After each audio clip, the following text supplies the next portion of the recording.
Before we get started on today's project, I wanted to go over some of the tools that you'll need to have handy. Now, none of these are expensive. In fact, you probably have most of these laying around the house.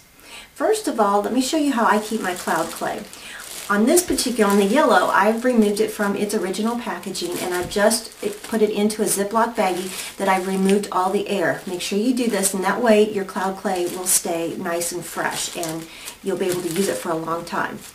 We're going to be adding some decorative elements to our beads, and to do this we're going to be using a variety of cutters and hand punches.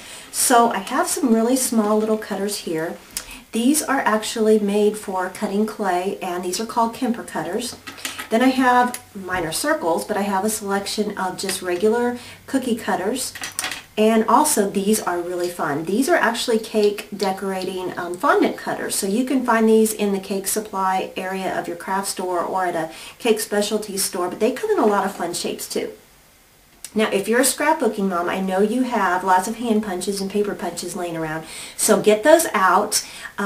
Kids love to punch their favorite shapes, and you know these hand punches come in a variety of shapes that can add a lot of fun detail to your beads. Don't forget your little hand punches because the cloud clay works really well in these too. Now, in order to use your punches, we've got to flatten out the clay, and I'm going to be using an acrylic brayer, but you can also use the Amico pasta machine. So, gather up all your little tools and then join me because we're going to get started on our project. Okay, the first thing we're going to do is we're going to remove just a small amount of the clay from the package. And remember, because it's air dry clay, we want to keep any unused clay nice and sealed in the package. Make sure you remove the air again. That way your cloud clay will stay fresh. Alright, now we're going to flatten this clay out using our acrylic brayer. I'll flatten it fairly thin. Try to get it as even as possible.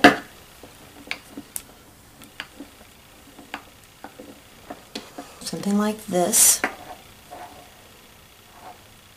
And next you can come back in with your cookie cutters, or again I'm using these Kemper cutters. These are small circle cutters, and you can simply just begin cutting out shapes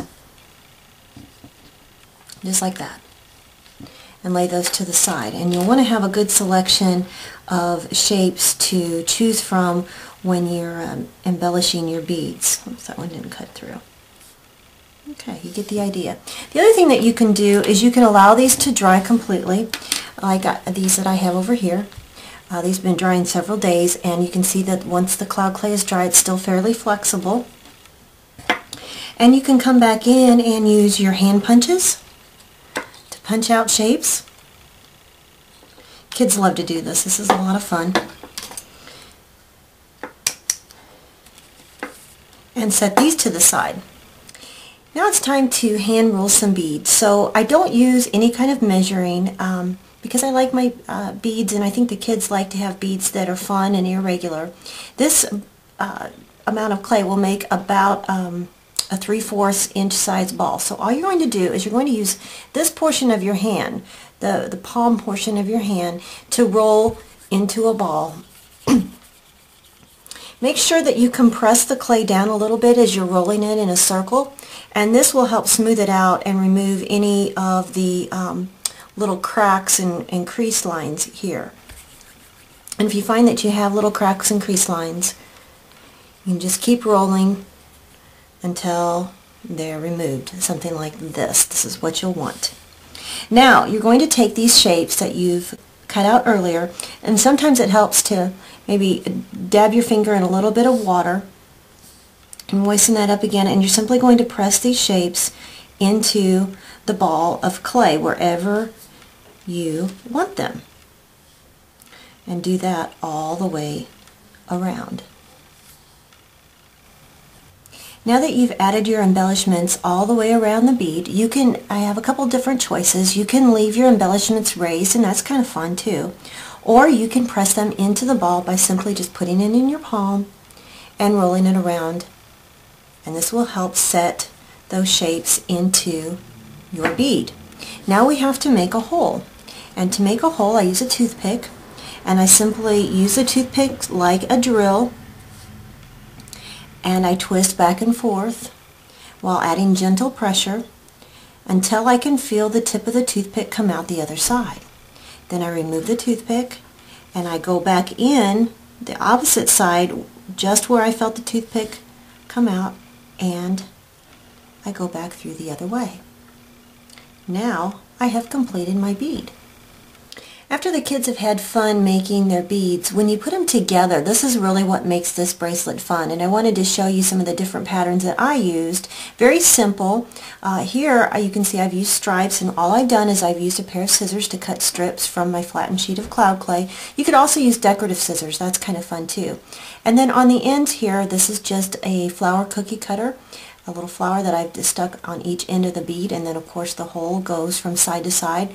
We've got the polka dots again, some more stripes, some more polka dots, and this one's fun because it has some dimension to it, and you can see that I've got two different colors of circles onto an orange bead.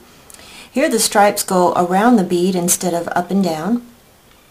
So really, have the kids use their imagination, and maybe they can trade beads back and forth and make this into a friendship bracelet. It takes about 8 to 10 beads to make a bracelet, and what you'll do is you'll just simply string them onto stretch cord and tie them into a knot. So the next time the kids are wanting to be creative, pick up some cloud clay and have a little party. This is a great project for you daycare providers, you stay-at-home moms, school teachers. Really keeps the kids occupied, engages their creativity, and they'll have a great time doing that. You can get more project ideas on our website at cloudclay.com. You can also friend us on Facebook or follow us on Twitter. And that'll do it for this episode. I'm your host, Linda Peterson, and I look forward to seeing you again.